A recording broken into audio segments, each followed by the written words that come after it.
Notícia boa para quem vive e trabalha no campo aqui em Alagoas. A partir de amanhã, o dinheiro do Garantia Safra começa a cair na conta dos agricultores. Só agora, em março, são mais de 20 mil agricultores que vão receber R$ 1.200 em 31 municípios do nosso estado.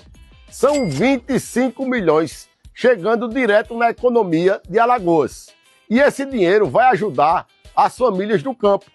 Você pode conferir as listas dos municípios contemplados no Instagram da SEAGRE e no site da Secretaria de Agricultura do nosso estado.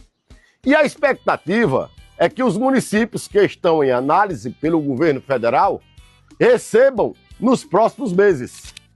É o governo trabalhando para garantir mais segurança e apoio a quem produz no campo.